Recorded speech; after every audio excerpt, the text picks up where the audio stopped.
Bonsoir. Alors, ce thème de la sobriété heureuse, il a été beaucoup popularisé, bien sûr, par Pierre Rabhi. Je dirais d'entrée de jeu, pour décontracter peut-être une partie de l'atmosphère, que le bon vin fait partie de la sobriété heureuse. En général, je sens que il y a tout de suite une qualité d'écoute supérieure. Et vous pouvez aussi remplacer le terme de sobriété par le terme de frugalité ou même par le terme de satiété, c'est-à-dire simplement de sortir de la boulimie, de la démesure et d'éprouver pleinement une satisfaction quand on s'est suffisamment nourri ou quand on a suffisamment accédé à un besoin, mais qu'on n'est pas dans l'addiction, on n'est pas obligé de déraper dans une forme de démesure. Je dis ça d'entrée de jeu pour qu'il n'y ait pas de malentendu, y compris sur le terme de sobriété heureuse. Alors, pourquoi cet enjeu est particulièrement actuel? Il l'était déjà il y a une dizaine d'années quand Pierre Rabhi avait écrit ce livre sur cette question. Il l'est plus encore aujourd'hui parce que nous sommes confrontés à deux défis absolument majeurs qui viennent de se concrétisé encore au cours du dernier week-end. D'un côté, le défi écologique avec le problème du dérèglement climatique et une autre question qui est moins abordée mais qui est tout aussi grave que le dérèglement climatique, qui est les atteintes majeures à la biodiversité, au point qu'on craint une sixième grande extinction. Donc c'est une question tout aussi décisive. Donc ça, si vous voulez, c'est le défi écologique. Et puis un autre défi qui apparaît aussi avec force pendant le week-end, avec le risque non négligeable que dans un des principaux pays du monde, qui est le Brésil, accède au pouvoir un candidat qui a sans aucun état d'âme prôné la justification du viol, le retour à la dictature militaire, la nécessité de tuer un certain nombre d'opposants, etc. Enfin, c'est-à-dire, ça n'a absolument rien à voir avec une position conservatrice qui s'insère dans le débat démocratique. On est vraiment en présence de ce qu'il faut appeler par son nom, c'est-à-dire un danger de type fasciste.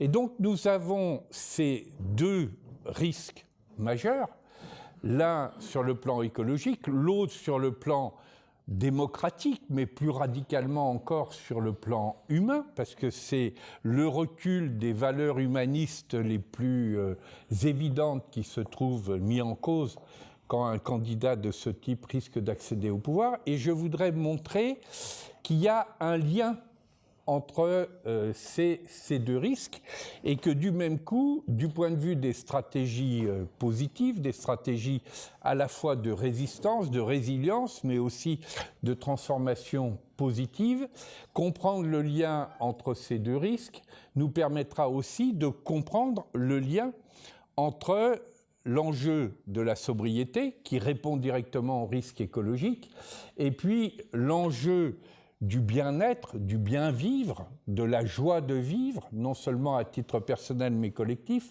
qui répond à l'autre grand risque, qui est le risque de ce que William Reich, dans les années 30, avait appelé dans un livre prophétique qu'il nous faut relire, qui était Psychopathologie du fascisme, le phénomène de la peste émotionnelle. Donc je vais montrer d'abord chacun des deux risques et le lien systémique entre ces deux risques. Ça, c'est la partie, disons, analytique, pour mieux mettre en perspective comment l'approche de la sobriété heureuse est à la fois une approche de résistance, dans les cas les plus graves, de résilience. Vous savez, le terme de résilience qui était au départ dans l'univers physique, il a été transporté par Boris Cyrulnik dans l'univers psychologique pour qualifier la capacité d'une personne non seulement de résister à un choc traumatique, mais de rétablir une force de vie après ce choc traumatique. Et de plus en plus, on utilise ce terme de résilience, y compris sur le plan sociétal, c'est-à-dire la capacité de société humaine à répondre à des situations de basculement, de catastrophe, voire d'effondrement. Et donc ça, c'est la question de la résilience qui va avec la question de la résistance, et puis la question qui, elle, est éminemment positive, des modalités de transformation, d'expérimentation qui sont cohérentes avec une perspective positive d'une humanité qui se met debout, qui vit pleinement son humanité et qui choisit la voie du bien vivre, du buen vivir, comme disent nos amis des peuples premiers et un certain nombre de nos amis d'Amérique latine, plutôt que l'autre voie qui est celle du mal-être, du mal de vivre et de la maltraitance. Alors, premier volet dans l'analyse, la question écologique. Le rapport du groupe international d'études sur le climat, qui vient d'être à nouveau publié, il nous dit très clairement les choses, que nous n'avons plus que quelques années pour inverser une tendance qui, sinon, non seulement va conduire à un réchauffement, mais un réchauffement qui lui-même risque de s'emballer. Ce qu'on appelle des phénomènes de boucle de rétroaction positive, mais la rétroaction positive, elle va dans un sens très négatif, c'est-à-dire par exemple que si vous avez la fonte dans des zones comme le Groenland et la libération de la plage glaciaire, ce que ça libère, c'est une quantité considérable de méthane, de gaz de méthane, et le méthane, il est beaucoup plus dangereux encore que le carbone. Donc vous voyez qu'à un moment donné, ce n'est pas simplement une espèce de progression linéaire où on dirait à plus 1 degré, il y a telle augmentation du niveau des mers, il y a tel risque accru de désertification et de canicule, il y a tel risque accru de phénomènes climatiques extrêmes tels que des cyclones, des tempêtes, etc., etc. Il y a à côté de ce risque-là, qui est déjà réel et avéré, le risque d'un emballement tel que, si on continue dans cette direction, à terme, c'est plus d'1 milliard d'êtres humains qui risquent de se retrouver dans des zones inhabitables, soit à cause de la montée des eaux, par exemple des zones comme le Bangladesh, on le voit déjà dans le sud-est asiatique avec une ville comme Bangkok, qui commence à être de plus en plus sous les eaux, mais aussi dans le fait que les effets d'emballement à terme pourraient rendre la totalité de la Terre elle-même inhabitable pour l'espèce humaine. Ou alors, on serait obligé de faire sur la Terre ce qu'on projette de faire quand on imagine, par exemple, des expéditions sur Mars,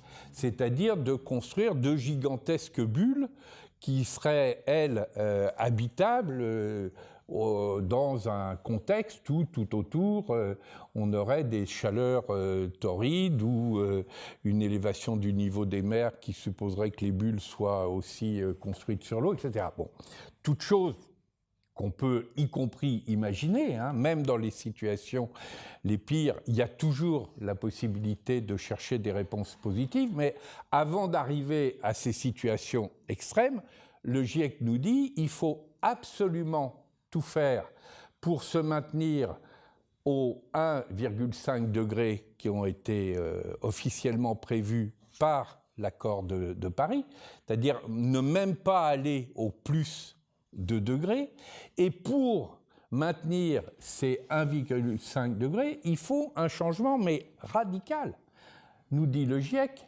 de nos modes de production, de nos modes de consommation, de nos modes de distribution, etc. C'est-à-dire, c'est toute l'économie telle qu'elle fonctionne aujourd'hui de façon dominante qui serait mise en cause, qui devrait être mise en cause si on veut respecter les recommandations du groupe international d'études sur le climat, qui va être au cœur de ce qu'on appelle la COP24. Vous savez, COP, ça veut dire conférence des parties, donc les conférences des organisations des Nations Unies sur le climat. Au moment de l'accord de Paris, on en était à la 21e.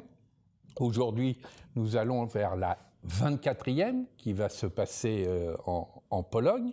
Il y a une conférence préparatoire en ce moment même en Corée du Sud qui la prépare, et c'est à l'occasion de cette conférence préparatoire qu'on a ce rapport du groupe international d'études sur le climat.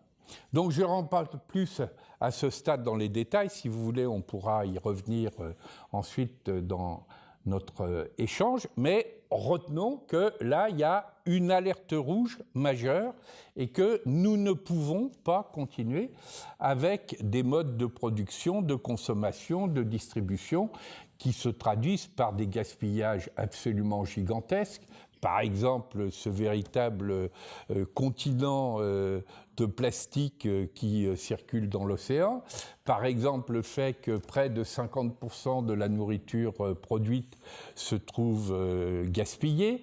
Par exemple, le fait qu'une très grande partie de l'énergie que nous consommons passe dans ce qu'on appelle des passoires énergétiques, parce qu'on n'a pas suffisamment équipé nos bâtiments pour avoir une autonomie énergétique suffisante, etc. Donc ça, c'est la question écologique.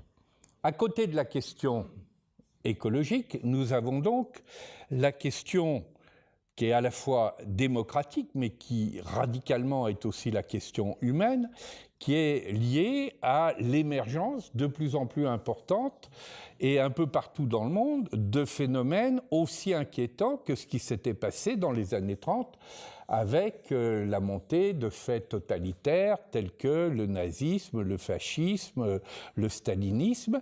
Et ce qui est extrêmement préoccupant, c'est que ces faits qui montent avec des personnages qui sont extrêmement inquiétants, évidemment des personnages comme Donald Trump, mais à côté du candidat d'extrême droite brésilien, Donald Trump fait presque figure de problème mineur à côté de ce que nous raconte cet individu absolument incroyable d'irresponsabilité et de dangerosité.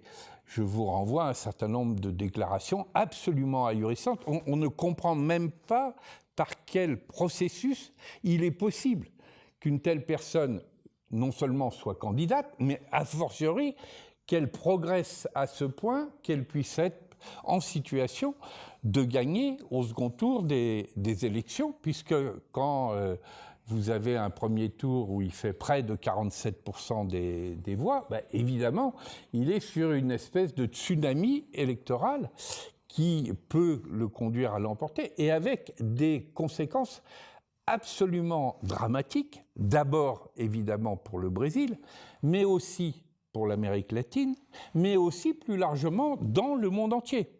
Parce que ce phénomène n'est pas propre à ce qui se passe au Brésil.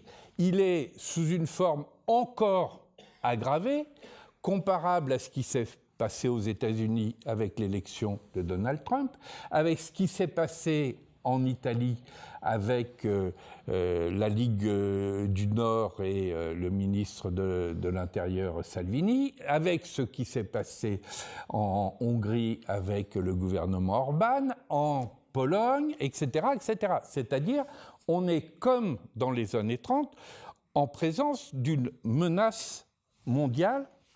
Et ce qui est important, et vous allez voir en quoi ça renvoie à ce que, avec Abdenour Bidar, on appelle un double dérèglement climatique, c'est que ce qui permet un phénomène de ce type, c'est un emballement d'une autre nature, mais c'est aussi un emballement, qui est un emballement du côté des logiques de peur.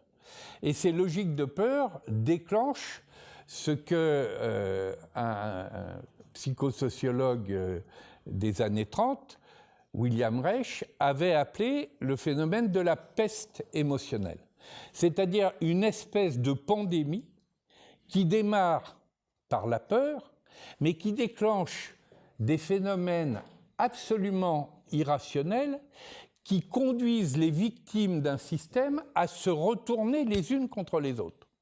Dans les années 30, la question de William Reich était de se dire comment se fait-il que, par exemple, des ouvriers qui se trouvent victimes du chômage, qui se trouvent victimes de la crise économique et financière qui était née à Wall Street en 1929, qui se trouvent, bref, victimes des conséquences d'un capitalisme de plus en plus démesuré, comment se fait-il que, au lieu de se retourner contre la cause de leur déclassement, c'était vrai de la classe ouvrière, mais c'était vrai aussi des classes moyennes inférieures, c'était vrai évidemment bien sûr des immigrés de l'époque, etc., eh bien ils se retournent non pas contre la cause de leur déclassement social, mais contre plus pauvres, plus exclus, plus victimes qu'eux.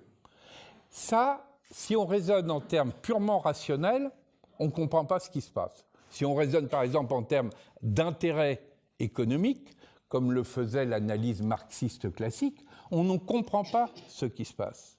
Donc l'intérêt d'approches comme celle de Reich, mais il n'y a pas que Reich qui a eu des approches de ce type-là, c'est de faire intervenir la composante émotionnelle et de montrer comment la composante émotionnelle peut aboutir à des comportements qui sont contradictoires sur le plan rationnel, mais qui en même temps ont une cohérence intérieure. Et quelle est cette cohérence ? Eh bien, c'est le fait que quand des personnes, des groupes sociaux, ont peur de se trouver déclassés, pour eux-mêmes ou pour leurs enfants, eh bien, lutter contre le système lui-même, c'est trop lointain, c'est trop abstrait. Qu'est-ce que c'est, par exemple, que le capitalisme financier ? 99,9% des gens, ils n'ont jamais été sur une salle de marché. Ils ne savent pas comment fonctionne une banque centrale. Ils ne savent pas ce qu'on appelle le trading algorithmique, qui est ce nom barbare pour dire que la majorité des transactions financières sont faites par des algorithmes, des robots, et non pas par des êtres humains. Tout ça est tellement lointain, incompréhensible, abstrait, etc., que ça ne déclenche pas la fameuse indignation dont nous parlait Stéphane Hessel. Par contre, ce qui paraît concret, c'est de dire « moi, je suis sur l'avant-dernière marche de l'escalier et j'ai des gens en dessous de moi et je n'ai pas envie de dégringoler à leur niveau. Et du coup, c'est ceux qui sont en dessous de moi, plus pauvres, plus exclus, plus victimes, etc., qui deviennent, à ce moment-là, les dangers. C'est l'histoire des immigrés. Alors, c'était déjà vrai dans les années 30, mais dans les années 30, c'était principalement les immigrés d'origine européenne. Là, c'est principalement les immigrés d'origine non européenne. Mais c'était déjà vrai à l'époque pour les tziganes, les homosexuels, etc. Les SDF, ce que Marx appelait le lumpen prolétariat. L'idée, alors, qui est très facilement instrumentable par n'importe quel pouvoir démagogique, de dire « regardez ce qu'on fait pour les autres, regardez ce qu'on fait pour les étrangers, regardez ce qu'on fait pour les SDF, regardez même ce qu'on fait pour les prisonniers, les thèses des prisons 5 étoiles, etc. Et vous qui travaillez, etc., on ne fait rien pour vous. » Donc, ce qu'on appelle le populisme, d'un mot souvent source de malentendus et de confusion, c'est ce moment où des victimes sont saisies par cette forme d'épidémie émotionnelle, se retournent contre plus faible qu'elle et sont extraordinairement accessibles à n'importe quel discours démagogique qui va leur dire la cause de vos malheurs, elle est très concrète, c'est les autres à côté.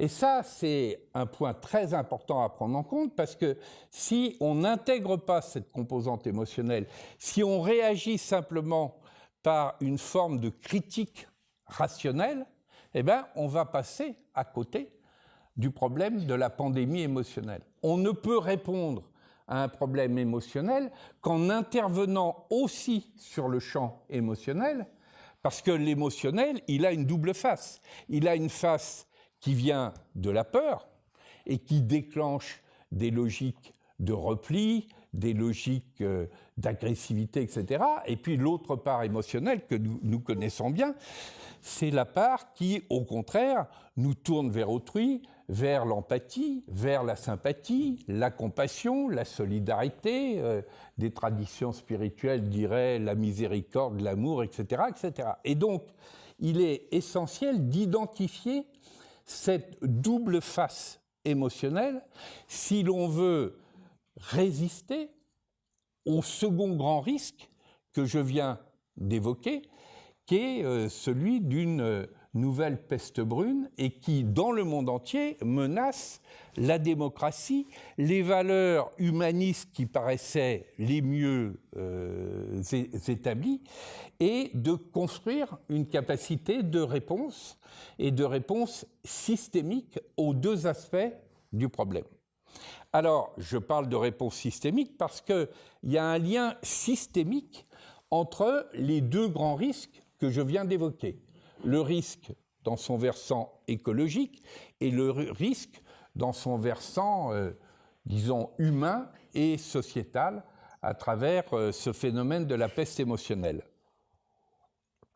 Quel est ce lien ? Ce lien, c'est ce qu'on pourrait appeler, en tout cas c'est ce qu'avec un autre ami philosophe, Abdenour Bidar, on a appelé le double dérèglement climatique.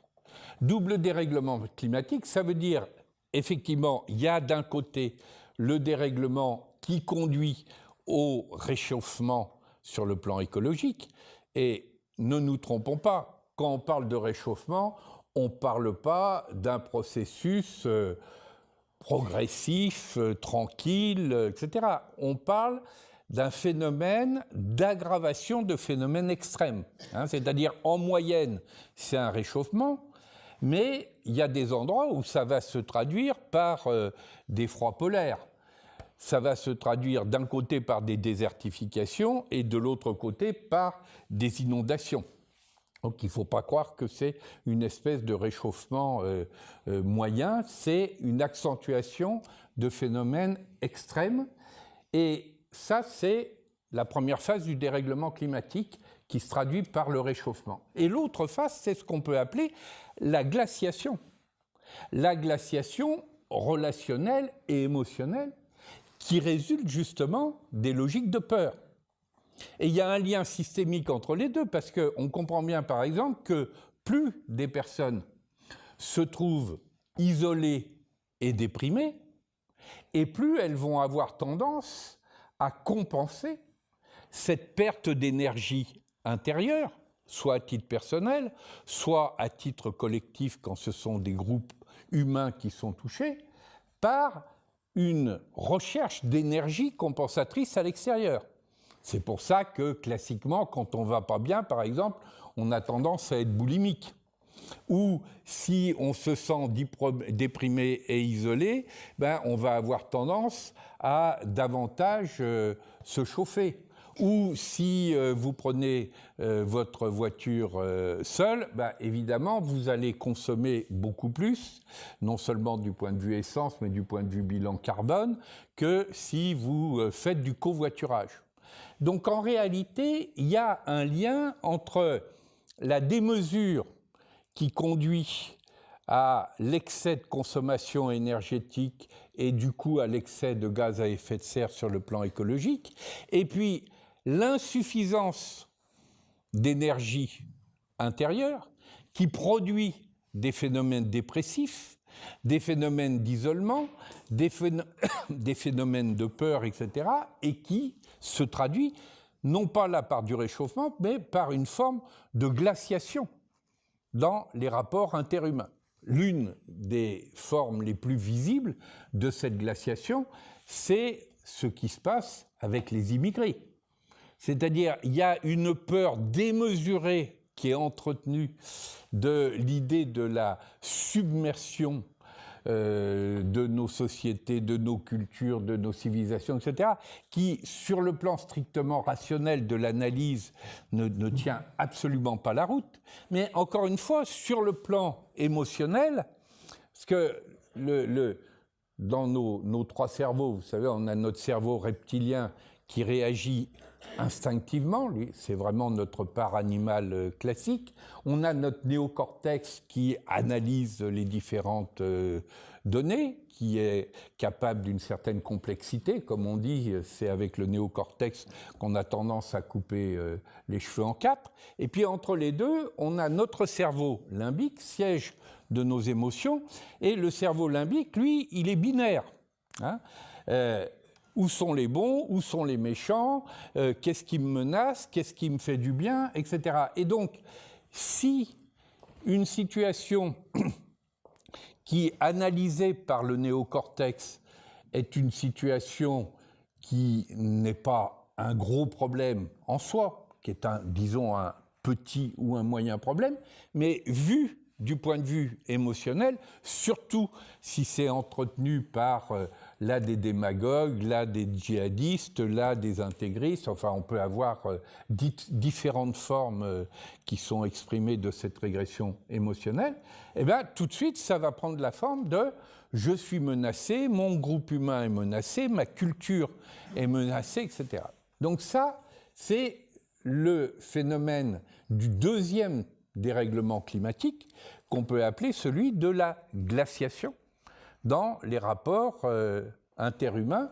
Et ce qui régit cette glaciation, c'est le phénomène de la peur. J'utilise le mot peur au sens précis du terme, je devrais utiliser un autre terme qui est le terme d'angoisse.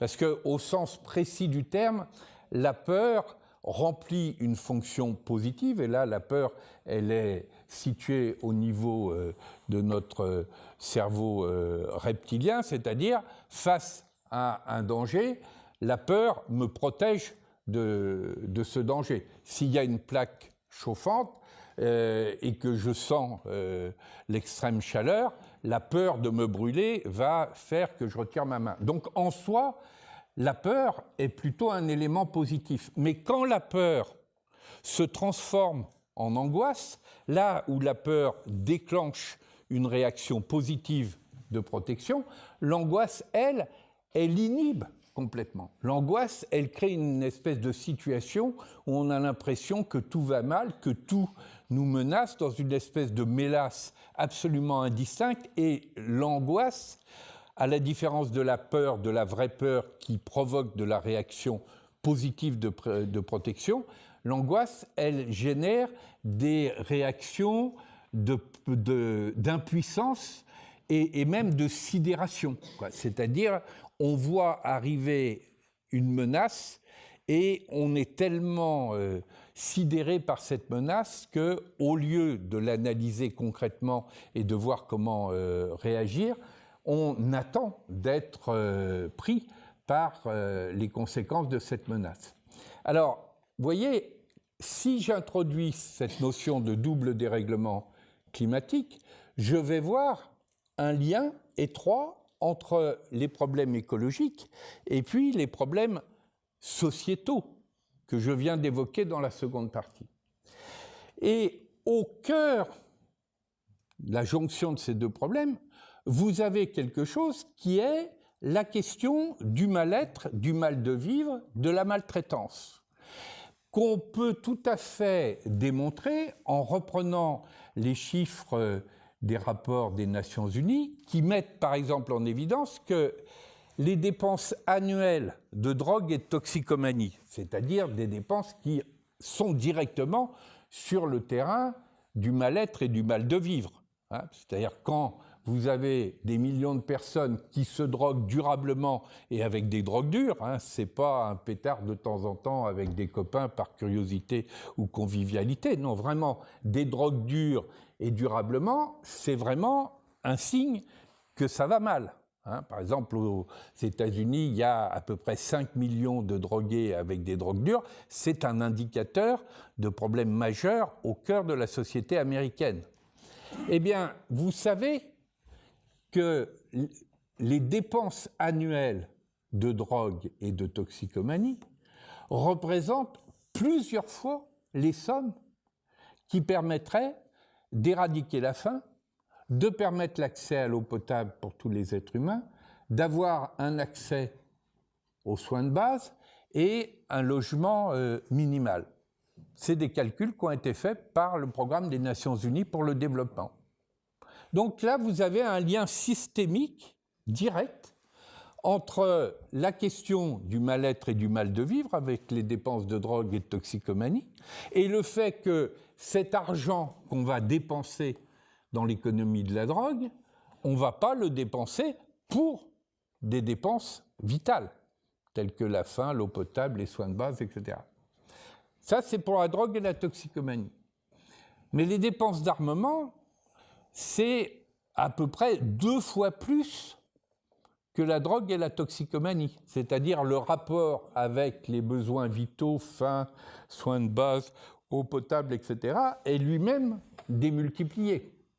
Or, l'essentiel des dépenses d'armement ne sont pas des dépenses de protection. Ça se saurait, parce que quand on aurait vraiment besoin d'être protégé, là, on nous dit « Ah ben non, là, c'est trop compliqué, ça, on ne sait pas faire, etc. » Donc, l'essentiel des dépenses d'armement sont des dépenses de maltraitance. Et vous avez un gigantesque marché des ventes d'armes qui est très bien analysé par un film tel que Lord of the War, par exemple, où les vendeurs d'armes, eux, c'est pas compliqué, ils vendent des deux côtés. Hein ? Dès qu'il y a un conflit possible, c'est une excellente opération, donc on vend des deux côtés. Par exemple, les grands marchands d'armes, dans lesquels, hélas, on retrouve notre pays, qui est en bonne place, puisqu'il est tantôt en 3e, tantôt en 4e position parmi les ventes d'armes dans le monde, eh ben, on vendait simultanément, pendant le conflit entre l'Iran et l'Irak, on vendait à l'Iran et à l'Irak. Israël vendait à l'Iran et à l'Irak. Les États-Unis vendaient à l'Irak et à l'Iran, etc., etc. Bon. Et c'est la même chose sur tous les conflits. Hein. Et donc, vous vous retrouvez dans une situation où là, c'est un budget mondial de maltraitance. Donc là, il y a un lien direct entre, d'un côté, ce qu'on peut appeler une économie du mal-être et du mal de vivre, dépenses de drogue et de toxicomanie, une économie mondiale de la maltraitance, les ventes d'armes, et le fait que, pendant ce temps-là, ces sommes colossales ne sont pas investies là où il y a des enjeux vitaux pour l'humanité. Puis il y a un troisième poste qui est aussi intéressant à analyser, même si le lien est au départ moins évident que celui de la drogue et celui des ventes d'armes, c'est la publicité. Là aussi, le rapport du Programme des Nations Unies pour le développement avait mis en évidence que l'augmentation des dépenses de publicité, l'augmentation annuelle des dépenses de publicité représentait 10 fois les sommes qu'il faudrait mettre en plus pour répondre aux besoins vitaux, faim, eau, soins de base, etc., que j'évoquais. Alors vous me direz, c'est moins évident que drogue, toxicomanie, vente d'armes. Mais regardez ce qui se passe avec le fonctionnement de la publicité. De quoi nous parle la publicité ? Elle ne nous parle pas des objets, à la différence des années 60 où on parlait de ce qu'on appelait la réclame. L'essentiel des publicités, quand vous les regardez, elles vous parlent de bonheur, elles vous parlent d'amour, elles vous parlent de beauté, etc. C'est-à-dire, elles jouent sur un registre que les philosophes appelleraient le développement dans l'ordre de l'être, pour vous faire passer en contrebande un message, pour vous faire consommer dans l'ordre de l'avoir. C'est pour une raison majeure, c'est que les publicitaires, ils savent que l'être humain n'est pas simplement un être de besoin, que c'est aussi un être de désir et de passion. Et que cet être de désir, il n'a pas simplement besoin de répondre à des besoins de base, il a aussi besoin d'exister dans l'ordre de l'être, c'est-à-dire sur des terrains tels que l'aspiration au bonheur, l'aspiration à la beauté, l'aspiration au sens, etc. Et donc le cœur des messages publicitaires, c'est cette opération de détournement. Donc plus on détruit écologiquement la planète et plus on vous parle de beauté. Plus vous avez des logiques de rivalité et plus on évoque la solidarité. Plus vous êtes dans le futile, l'inutile et l'inessentiel dans les modes de consommation, et plus on va vous parler, y compris d'authentique. Par exemple, moi, une de mes publicités favorites, parce que du coup, je m'amuse à les prendre en photo, c'était une fois une grande publicité où vous aviez un énorme slogan « Accéder au goût de l'authentique ». Alors là, vraiment, le goût de l'authentique. Hein. Alors, je m'approche pour savoir comment accéder à l'authentique et je découvre, en plus petit, que c'était grâce au camembert rustique. Parce que rustique, le goût de l'authentique, bien entendu. Donc, vous voyez, ce mécanisme, c'est pas par hasard qu'il a été construit, c'est que le neveu de Freud est l'inventeur du marketing. C'est-à-dire, les publicitaires savent en profondeur que l'être humain a ce besoin fondamental dans l'ordre du rapport à l'amour, à la beauté, etc., etc., mais pour nous faire passer en catimini de l'hyperconsommation dans l'ordre de l'avoir. Et donc ça produit aussi des effets majeurs du côté du mal-être, des deux côtés. D'un côté, ça produit des effets de frustration, parce que vous aurez beau consommer du camembert rustique, votre capacité d'accès à l'authentique restera problématique. Et c'est la même chose pour l'amour, le bonheur, etc., etc. Donc, vous allez déclencher de la frustration, mais on va vous dire, si vous êtes frustré, c'est que vous n'avez pas pris la bonne dose. Et donc, on enclenche le phénomène d'addiction, de surconsommation. On a des phénomènes de surconsommation dont la conséquence concrète est l'extrême importance du gaspillage dans nos sociétés. Donc, à un pôle, on déclenche de la frustration, donc du mal-être, mais à un autre pôle, et là, c'est beaucoup plus grave encore, la rareté artificielle qui vient de la surconsommation à un pôle déclenche de la misère et de la rareté réelle à l'autre pôle. Parce que du même coup, il n'y a plus assez à manger, il n'y a plus assez à boire, il n'y a plus assez d'accès à des médicaments peu onéreux qui permettraient de soigner des maladies de base, etc., etc. Donc vous voyez, je ne rentre pas plus dans les détails, même chose si vous voulez, on y reviendra plus précisément dans le débat, mais retenons le fait qu'il y a un rapport systémique entre la question du mal-être, du mal de vivre, de la maltraitance, et puis les problèmes que rencontrent nos économies, à la fois du côté écologique et à la fois du côté humain.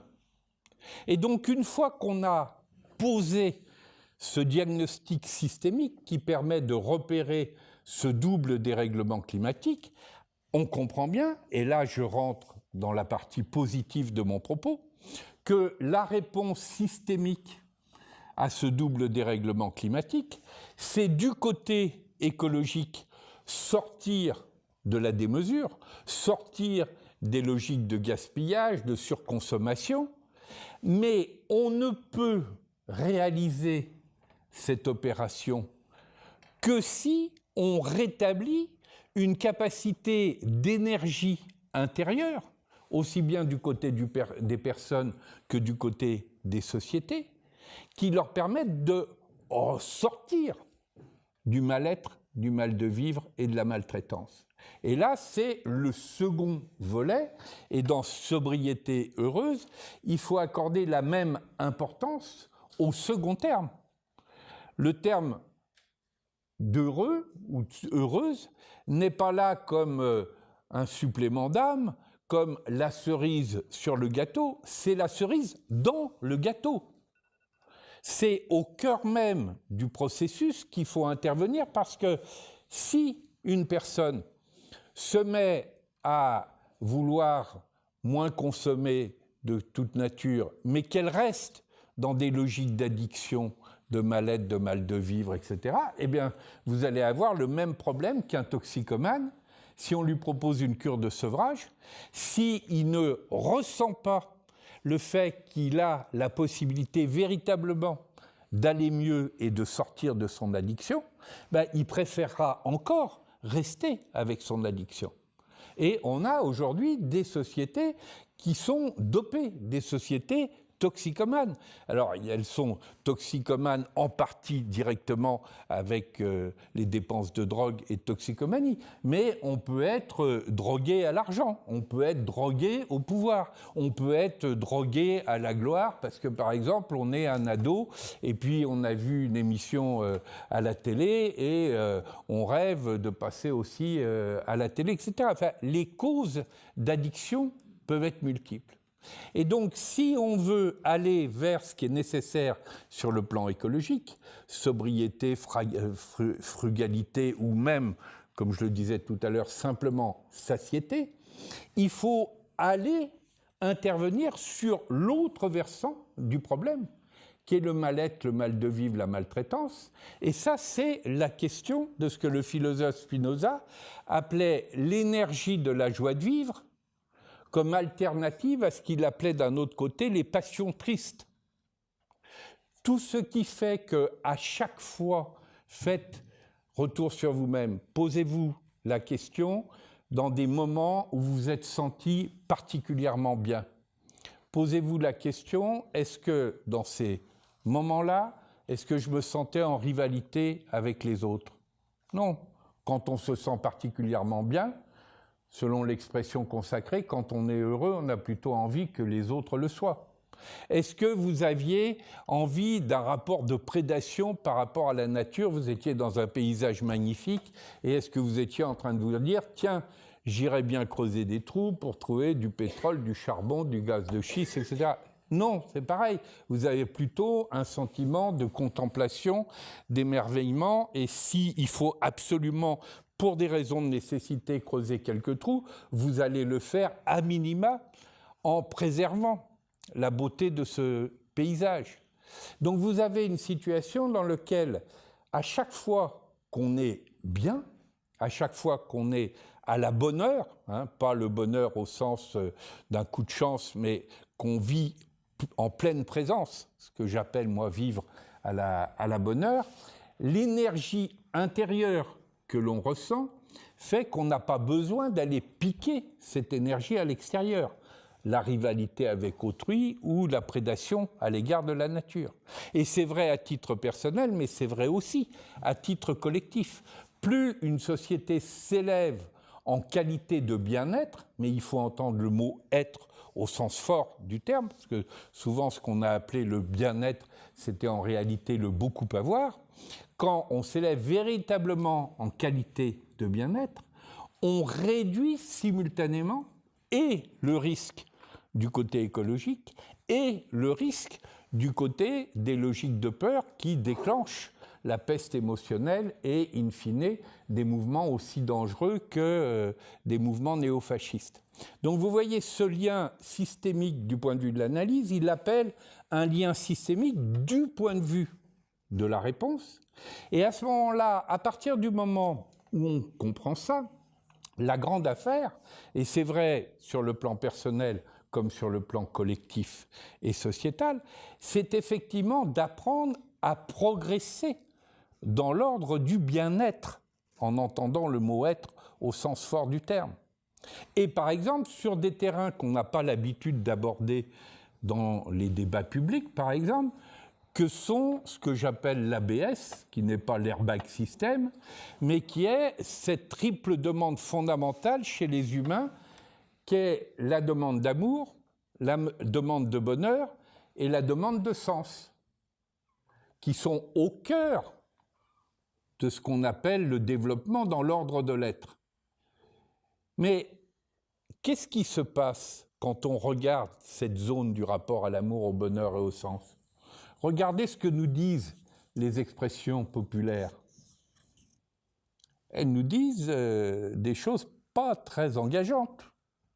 L'amour est associé à la chute. On tombe amoureux. On tombe enceinte. Le bonheur est associé à l'ennui. Les contes de fées, ils furent heureux, ils eurent beaucoup d'enfants, il ne se passe plus rien. Sur le plan collectif, les peuples heureux n'ont pas d'histoire. Alors évidemment, si le bonheur est associé à l'ennui, à ce moment-là, si vous cherchez l'intensité, voyez plutôt du côté du malheur. C'est tout le mécanisme médiatique. Seules les mauvaises nouvelles sont intéressantes à prendre en compte. Et le troisième élément de l'ABS, le sens, est associé à la guerre. Le sens est tellement important, aussi bien pour les individus que pour les collectifs humains, que quand on en a trouvé un, on se sent menacé éventuellement par des sens concurrents, donc ça déclenche les guerres du sens. Alors les guerres du sens, ça peut être les grandes guerres de religion, ça peut être les grandes guerres idéologiques, mais les guerres du sens sont beaucoup plus meurtrières que les guerres économiques, par exemple, parce que là, c'est pour des causes suprêmes. Ça va beaucoup plus loin que pour des intérêts. Alors, si l'amour est associé à la chute, si le bonheur est associé à l'ennui, et si le sens est associé à la guerre, on comprend bien qu'au fond, le discours subliminal de société de marché, pour reprendre un terme d'un grand anthropologue, Karl Polanyi, c'est au fond de nous divertir, au sens fort que le philosophe Blaise Pascal donnait au mot de divertissement.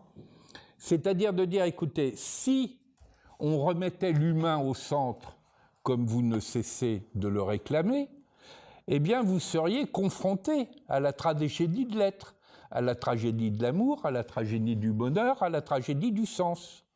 Effectivement, nous, on vous propose de l'inessentiel, de l'avoir plutôt que de l'être, du futile plutôt que de l'utile, mais ça vous dispense de vous confronter à cette tragédie de l'être, de cette tragédie de l'essentiel. Donc ça veut dire une chose absolument fondamentale, c'est que quand on pense des stratégies véritablement transformatrices, il faut aller faire mentir cette autre forme de la pensée Tina. Vous savez, la pensée Tina, c'était la fameuse expression de Margaret Thatcher, « There is no alternative ». Mais le vrai problème, il n'est pas simplement au niveau de la zone économique, de la zone marchande, de la zone financière, même si toutes ces zones sont évidemment très importantes, mais il est d'aller faire mentir l'idée que l'amour est associé à la chute, le bonheur à l'ennui et le sens à la guerre. C'est-à-dire de dire, mais pas du tout. On peut s'élever en qualité d'amour. On peut progresser en qualité d'amour. L'amour n'est pas du tout une chute. Le bonheur n'est pas du tout de l'ordre de l'ennui. Le bonheur est de l'ordre de la pleine présence, de la pleine conscience, de l'intensité de la présence à la vie. Donc c'est tout le contraire de l'ennui. Et la pluralité des traditions de sens est une chance pour l'humanité parce que ça permet de se poser les questions fondamentales du sens de notre vie, de notre mort, aussi bien individuellement et collectivement, mais à condition que ces sens-là ne soient pas des sens identitaires et excluants du sens d'autrui. Donc vous voyez que dans l'axe de la sobriété heureuse, l'axe de l'essentiel, l'axe de l'être, dont nous aurons de plus en plus besoin, parce que pour des raisons écologiques, nous n'aurons plus le luxe du divertissement, c'est d'aller travailler sur cette capacité de grandir en qualité d'amour, de faire en sorte que la pluralité des traditions de sagesse et des traditions spirituelles nous aide à progresser dans l'ordre d'une alternative à la guerre du sens et faire en sorte que le fait d'être heureux n'est pas de l'ordre du coup de chance, mais de l'ordre de la pleine présence, de la pleine intensité de vie. Ce que, là encore, le philosophe Spinoza appelait la joie de vivre, la joie d'être comme alternative aux passions tristes qui sont justement les passions de l'addiction. Eh bien, si vous rassemblez tous ces éléments, vous sentez bien à ce moment-là que la perspective de la sobriété heureuse est autant un projet de l'ordre de l'intime de nos vies, de la transformation personnelle, mais aussi de l'ordre de la transformation sociale, de la transformation sociétale, et c'est une des raisons pour lesquelles, par exemple, à l'intérieur de ce qu'on appelle l'archipel citoyen des jours heureux, vous savez, le jours heureux, tout le monde ne s'en souvient pas forcément, c'est le titre qu'avait choisi le Conseil national de la résistance, donc en pleine période de tragédie, pour donner un titre à son programme positif sur l'après-guerre.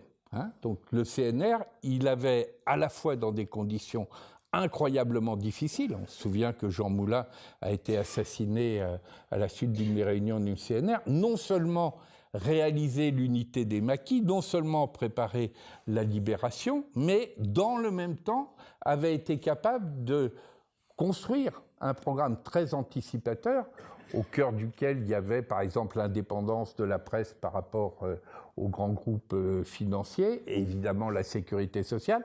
Et ce programme, ils avaient décidé de l'appeler les Jours heureux.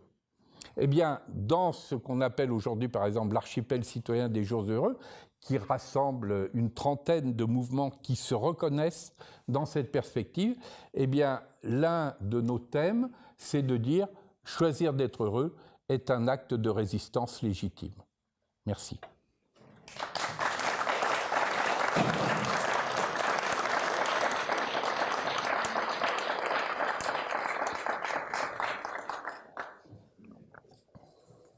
Merci beaucoup. On aura une idée plus concrète, plus pragmatique des questions qui ont été soulevées. Alors, je vous propose de commencer à rentrer dans ma vision des réponses à ces trois questions, puis ensuite on rebondira parce que c'est important qu'on se comprenne bien. Alors d'abord, je ne prétends pas que la sobriété heureuse est l'alpha et l'oméga de la réponse à toutes les situations. C'est un des thèmes parmi d'autres que nous abordons, par exemple, dans les mouvements citoyens.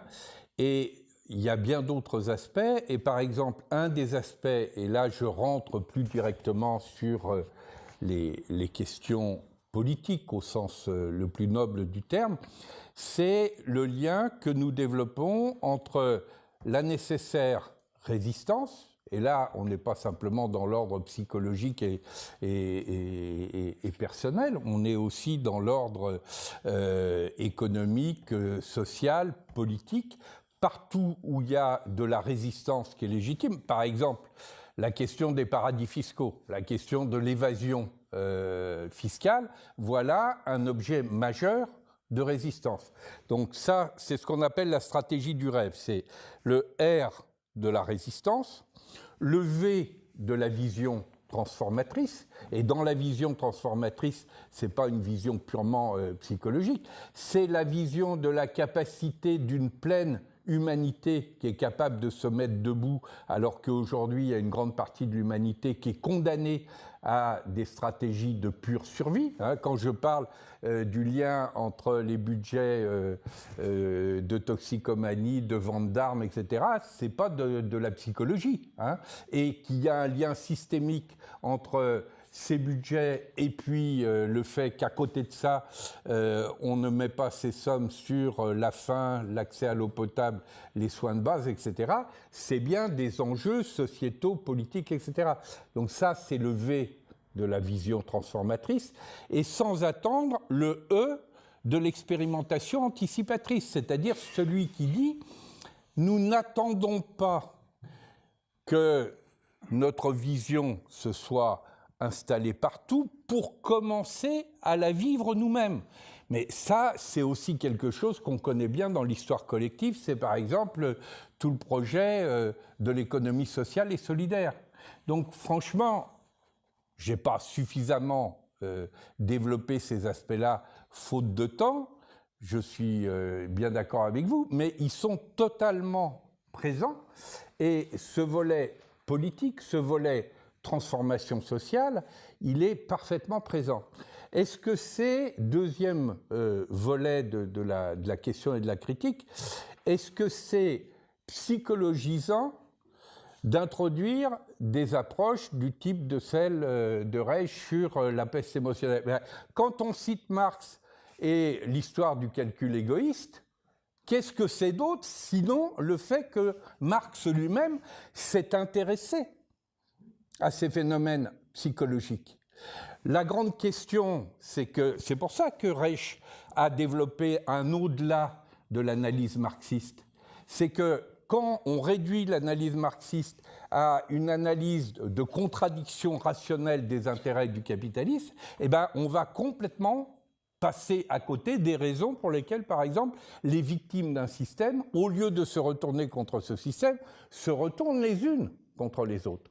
Bon, c'est pour les mêmes raisons que l'un des points anthropologiques fondamentaux qui manquent, pas forcément chez Marx, mais en tout cas chez nombre de ses successeurs, à commencer par Lénine, Mao, Staline, etc., qui est la question du rapport à la démocratie, et qui les a conduits à théoriser la dictature du prolétariat, avec les effets délétères qu'on connaît bien avec ce qu'a été l'Union soviétique ou ce qu'est aujourd'hui la Chine, etc., et le formidable repoussoir que du coup ça a entraîné sur quantité de peuples, vient précisément du fait qu'à un moment donné, il y a une espèce de trou anthropologique qui débouche sur un trou sur la question démocratique. Donc moi, je suis tout prêt à rentrer parce que j'ai une grande estime pour Marx et je considère qu'il y a plus d'actualité dans la critique marxiste aujourd'hui sur le capitalisme financier qu'il n'y en avait dans les années 60-70, où là, le marxisme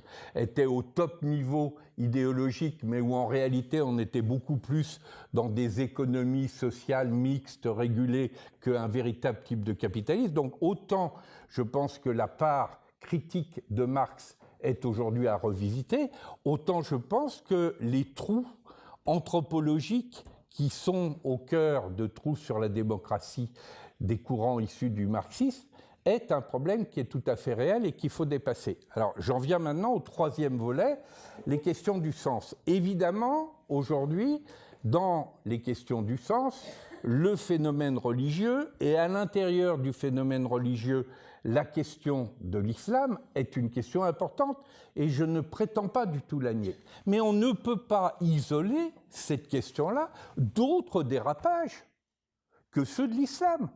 Regardez Trump et l'intégrisme évangéliste aux États-Unis, avec y compris la folie complètement dingue qui conduit Trump à avoir cette politique insensée d'alignement sur Israël au nom de la croyance des chrétiens intégristes évangélistes, de l'Armageddon, de la grande bataille avant l'apocalypse finale. Et comme dans cette grande bataille, il faut être du côté des Juifs, eh bien, on est prêt à accepter les positions les plus folles demandées par Netanyahou, et y compris cet acte irresponsable qui a été le retrait de l'accord avec l'Iran.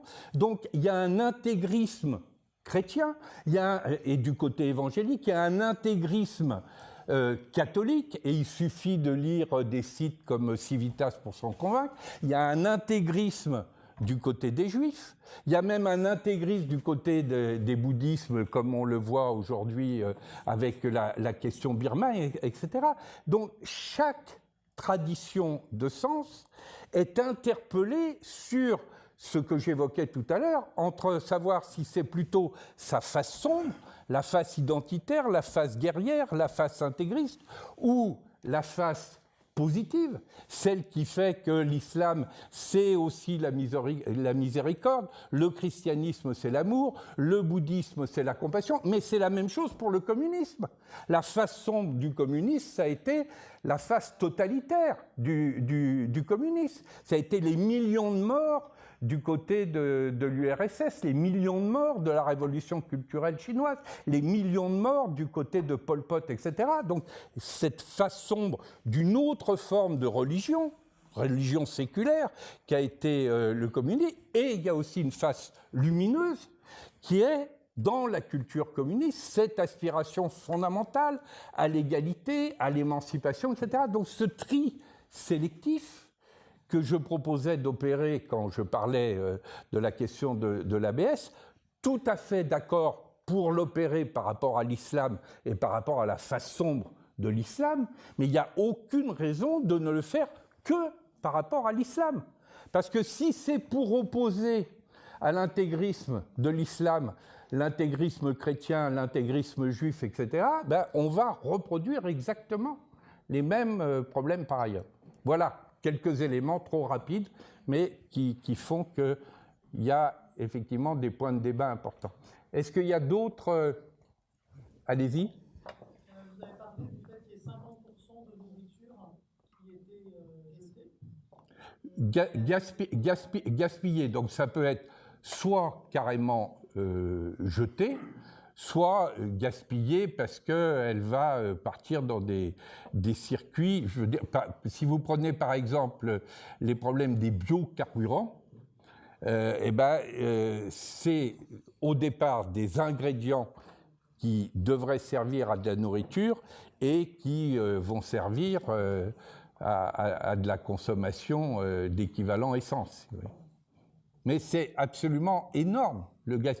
On produit chaque jour l'équivalent de 12 milliards de rations alimentaires. Donc plus que les 7,5 milliards d'êtres humains. Et à la fin, on se retrouve avec aux alentours d'1 milliard d'êtres humains qui sont menacés par la faim ou par la malnutrition. Donc là, pour le coup, on est complètement dans un problème de répartition inégale de richesse. Hein. C'est comme ce que j'évoquais à propos des paradis fiscaux, qui n'est pas particulièrement une question psychologisante. Le cœur du capitalisme financier, avec la démesure spéculative et le creusement des inégalités, est aussi directement concerné par la question du gaspillage.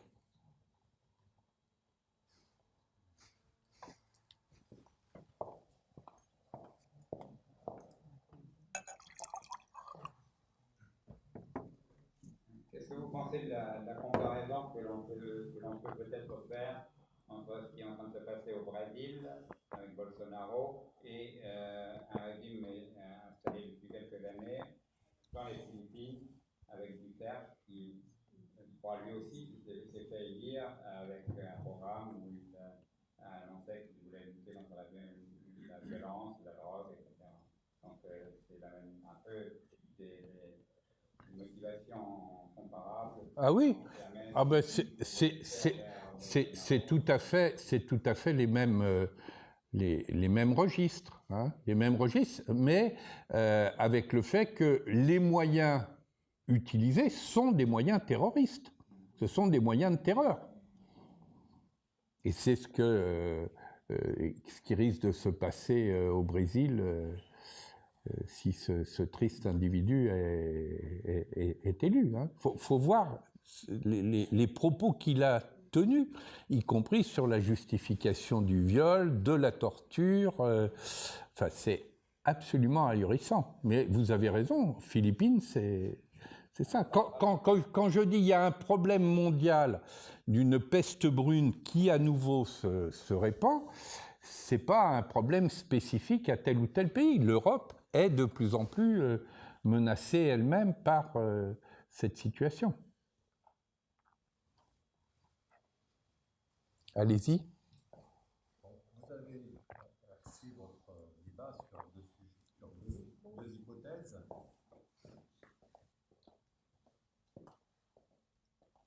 Celle du développement considérable de la consommation d'énergie démocratie et donc de tout le problème écologique que ça produit, d'une part. D'autre part, toute cette montée des fascismes, enfin des régimes autoritaires. Et est-ce qu'il n'y aurait pas une troisième cause qui pourrait faire un petit peu le lien entre toutes ces choses-là, c'est l'augmentation considérable de la population depuis environ 200 ans. On a connu une augmentation de type exponentiel dans la population. Alors, le problème démographique est aussi un vrai problème qui vient se jouer un rôle d'accélérateur par rapport aux autres questions, mais le problème démographique, il faut le mettre directement en lien avec la question sociale. Pourquoi fait-on beaucoup d'enfants? C'est quand on n'a pas de système de protection sociale, parce que c'est la garantie que l'on a, parce que quand en plus on est dans des contextes où la mortalité infantile était très forte, il faut faire beaucoup d'enfants pour en garder quelques-uns pour s'occuper de nous sur les vieux jours. Il y a un rapport étroit entre la démographie trop importante et l'absence de protection sociale. Et donc, si on veut réduire, et c'est pour ça d'ailleurs que les pays qui ont progressé en matière de progression sociale sont aussi les pays qui ont réussi leur transition démographique. Parce que nous, les familles nombreuses, il n'y a pas besoin d'aller chercher très loin, hein. Moi, j'ai eu une grand-tante qui a eu 16 enfants. Hein. Donc, c'est pas réservé à l'Afrique, les familles très nombreuses, etc. Mais plus on va vers des systèmes de protection sociale, moins on a besoin de faire en sorte que ce sont des enfants qui deviennent des garanties sur la protection sociale, la vieillesse, le grand âge, etc. Et plus à ce moment-là, on peut se tourner vers les enfants pour ce qui est véritablement ce qui fait sens avec eux, c'est-à-dire tout simplement les aimer, la qualité de relation avec eux. Au passage, vous avez le même problème sur une autre question qui est au croisement de questions culturelles, psychologiques et de questions sociétales, qui est la question des formes du mariage.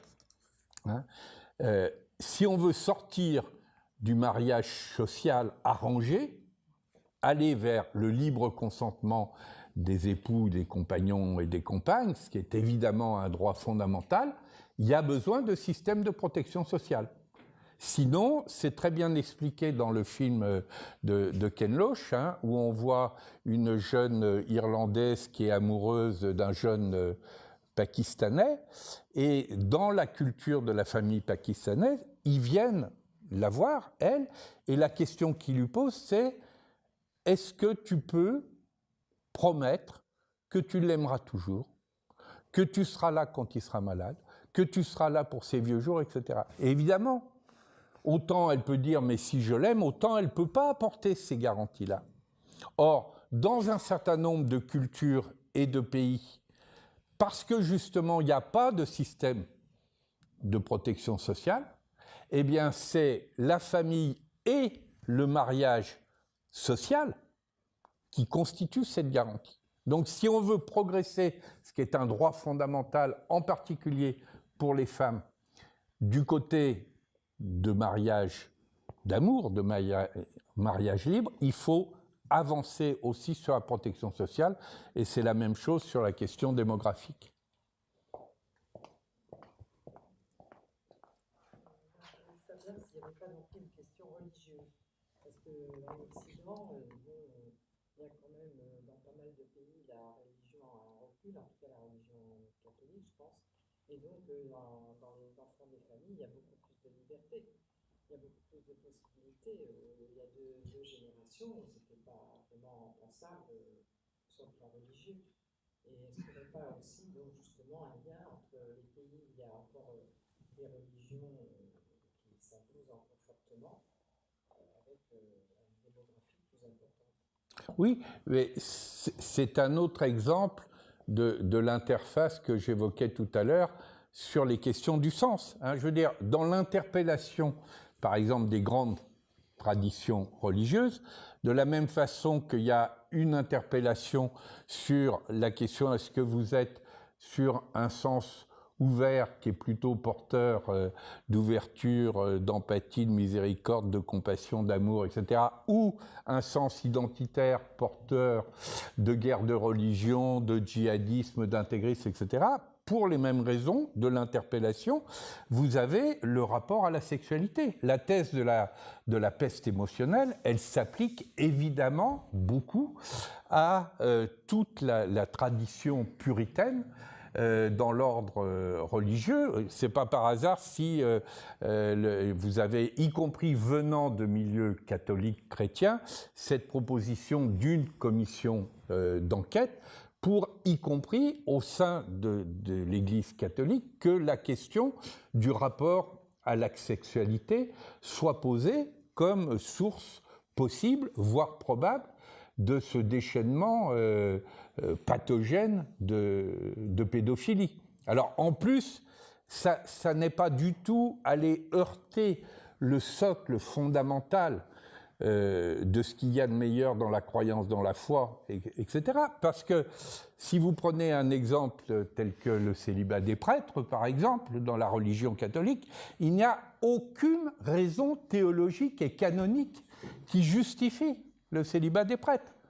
Les apôtres étaient mariés, enfin bon, je ne rentre pas à l'intérieur même de ce débat, donc en faisant ça, on n'est pas dans une attitude anti-religieuse qui met en cause. On crée au contraire une interpellation qui oblige ces traditions à se reconnecter au meilleur de leur tradition et au contraire de nettoyer leur part, leur part sombre.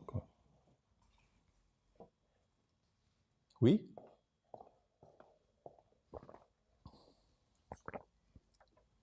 Quand on raisonne comme on le fait ce soir sur toutes sortes de problèmes,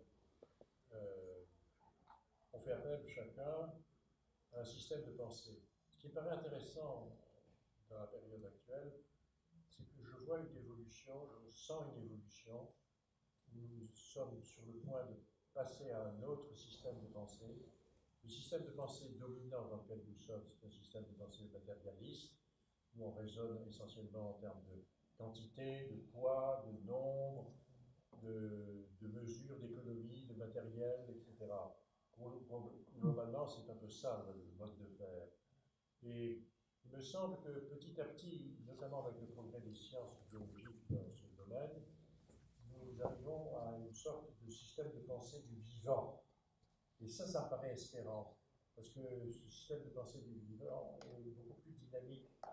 Il amène à réfléchir en termes de réseau, en termes de résonance, en termes de liens. Il fait sa place au phénomène de la naissance, des évolutions, des mariages, des compléments. Donc, il fait sa place aussi au souffle de vie, à toutes sortes de notions qui sont prégnantes dans un corps vivant.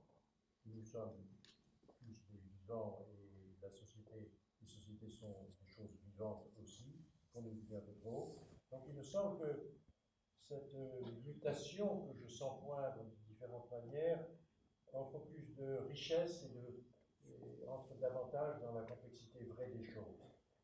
Et donc plus espérant, oui. à la mesure où Camus disait un problème opposé est un problème à moitié résolu, et le système de pensée que nous pratiquons peut nous aider plus ou moins dans cette progression. Oui, moi je travaille tout à fait, et je ne suis pas le seul, à travailler dans cette direction. Y compris quand vous prenez une question qu'on n'a pas évoquée jusqu'à maintenant, qui est les enjeux technologiques, la fameuse révolution numérique. Le terme de révolution numérique est incroyablement réducteur. il n'y a rien de moins révolutionnaire que le numérique. Le numérique, le langage binaire, il remonte à plusieurs millénaires. On le retrouve y compris dans le yin et le yang chinois. Donc il a l'avantage d'être simple et potentiellement universel. Vous prenez deux éléments, ça peut être du blanc, du noir, ça peut être des traits et des déliés, ça peut être des creux et des bosses, etc. Et vous avez un langage potentiellement universel. Donc ça a plusieurs millénaires, ça n'a rien de révolutionnaire. Simplement, comme ça prend beaucoup de place, ça prend aussi beaucoup de temps, ce que la vraie révolution, c'est pas le numérique. La vraie révolution, c'est la contraction de l'espace et du temps qui a été rendue possible, non pas par le numérique, mais par le bouleversement introduit par la physique quantique. Parce que c'est l'invention du laser, l'invention du microprocesseur, tous ces éléments-là, l'invention du transistor, qui ont permis qu'on peut utiliser aujourd'hui des langages numériques universellement, parce qu'on n'a plus le problème de l'espace et du temps. Mais qu'est-ce qui est au cœur de la physique quantique, pour aller dans le sens de votre intervention? C'est un message central qu'on peut résumer de la façon suivante. Nous sommes dans un univers vibratoire et nous sommes nous-mêmes des êtres vibratoires. Le terme de révolution numérique est complètement inadapté. On devrait parler de métamorphose, beaucoup plus que de révolution, parce que c'est un degré beaucoup plus complexe qu'une simple révolution, et de métamorphose vibratoire. Mais si je vous dis à quoi vous fait penser le terme de révolution numérique, vous allez penser injonction, adaptation.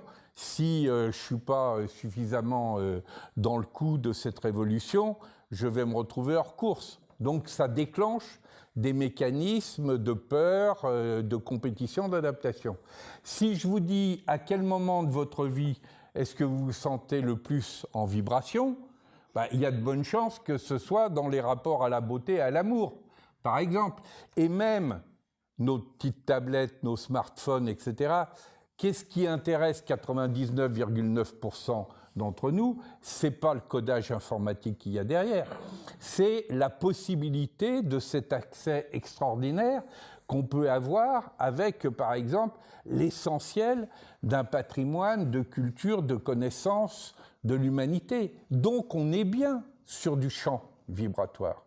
Et donc si on raisonne en termes de métamorphose vibratoire, bienvenue aux poètes, bienvenue aux amoureux, bienvenue aux artistes, alors que si on raisonne en termes de révolution numérique, on plaque encore un vieux paradigme matérialiste et techniciste sur une mutation qui est infiniment plus importante que sa réduction techniciste. J'évoque ça comme un des points qu'on peut évoquer, mais comme ce qui est en train de se passer, et Harari l'a pas mal développé aussi dans son livre Sapiens, Deus, etc., qui est la conjonction de l'infotech et de la biotech, c'est-à-dire que c'est maintenant le vivant lui-même sur lequel on peut intervenir, à la fois avec la face sombre, qui peut être des interventions de type eugénique, transhumaniste, etc., mais aussi avec la face lumineuse, qui est des nouvelles formes de thérapie, par exemple. Ça veut dire une chose essentielle, c'est que plus nous avançons dans des mutations de cette importance, plus la question du discernement devient la question politique centrale.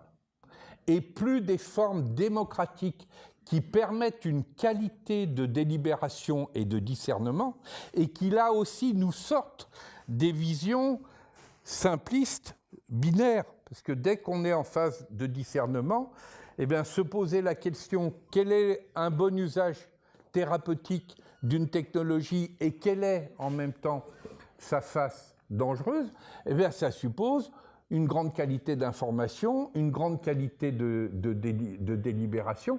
Et ça, c'est au cœur d'un des enjeux qu'on appelle la mutation qualitative de la démocratie.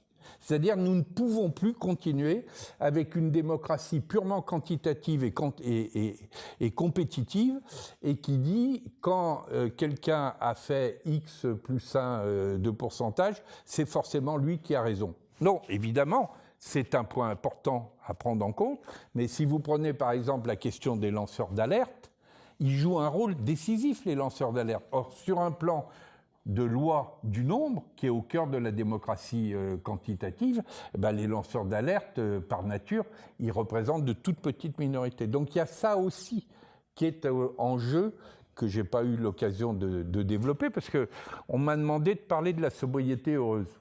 Donc, bêtement, j'ai parlé de la sobriété heureuse. Mais je suis bien d'accord avec vous qu'il y a bien d'autres sujets fondamentaux à aborder.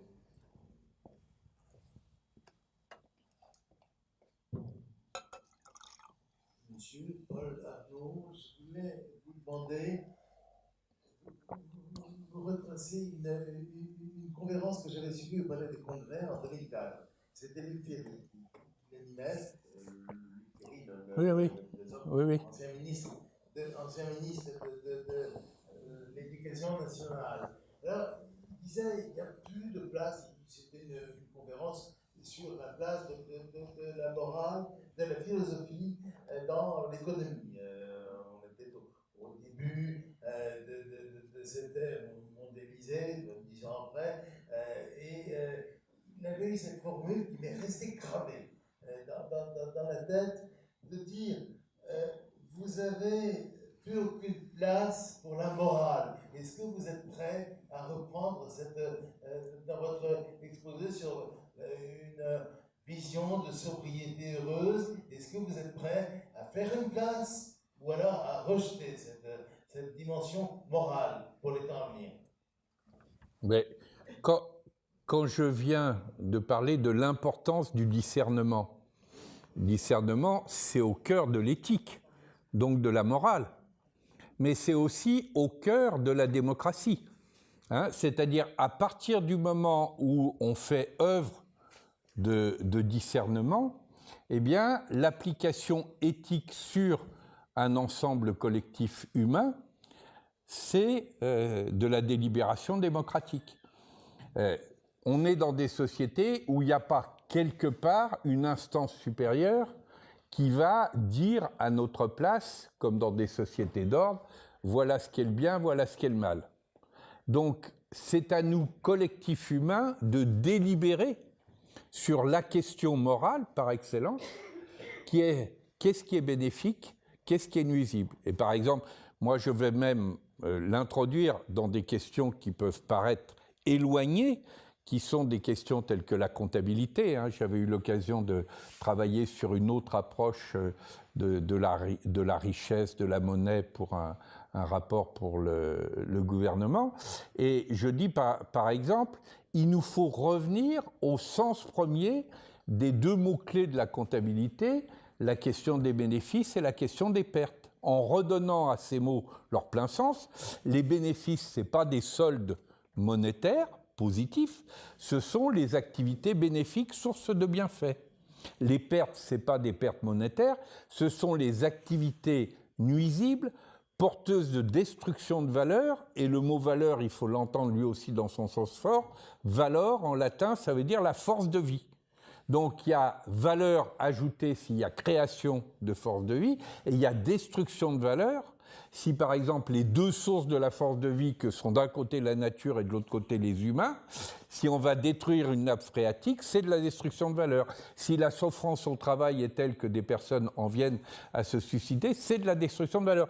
Donc cet acte-là, c'est un acte de discernement éthique, moral, parce que éthique et morale, ça veut dire la même chose. L'un, c'est le mot grec éthique, l'autre, c'est le mot latin moral.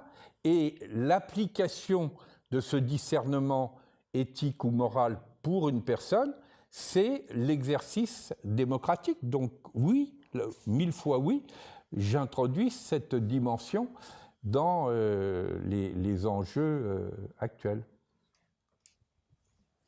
S'il n'y a plus de questions de... Encore une question.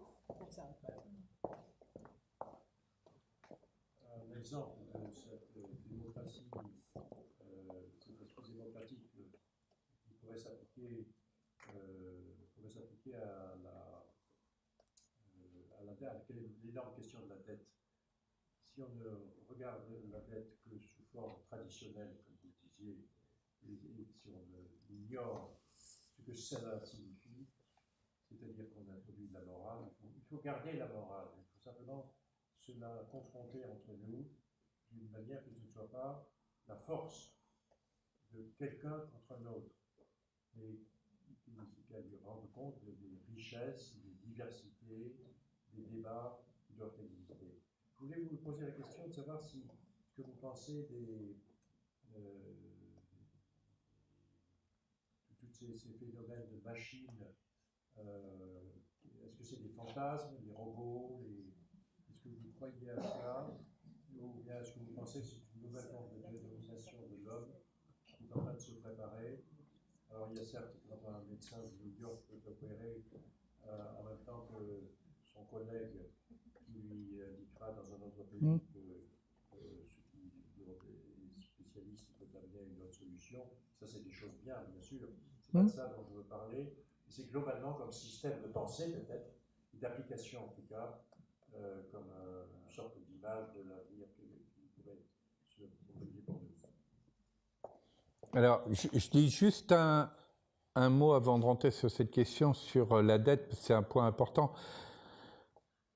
On ne parle aujourd'hui que de la question de la dette financière, alors que les deux autres questions qui sont beaucoup plus importantes, c'est la dette écologique, hein, et derrière le dérèglement climatique et les atteintes à la biodiversité, on a le problème de la dette écologique, et ce qu'on peut appeler la dette sociale, hein, c'est-à-dire le fait que vous avez des sommes absolument considérables qui sont passées du côté des revenus du travail vers les revenus du capital.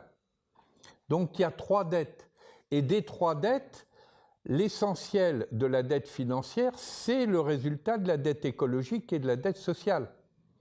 Donc il faut utiliser la dette financière pour aller financer les investissements écologiques dont on a besoin et pour rétablir les éléments de justice sociale. Et surtout pas aller creuser un peu plus les inégalités en continuant à ponctionner les plus modestes au profit des plus riches.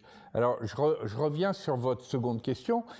C'est une très belle illustration, justement, de l'enjeu du discernement, justement. C'est-à-dire, on est en présence de mutations qui sont extrêmement importantes, et le croisement de ce qu'on appelle justement la révolution de l'infotech et des nouvelles technologies d'information, de communication avec la révolution du vivant, des biotech, ouvre des possibilités extraordinaires, mais autant du côté de logiques dangereuses, prométhéennes, que de logiques positives.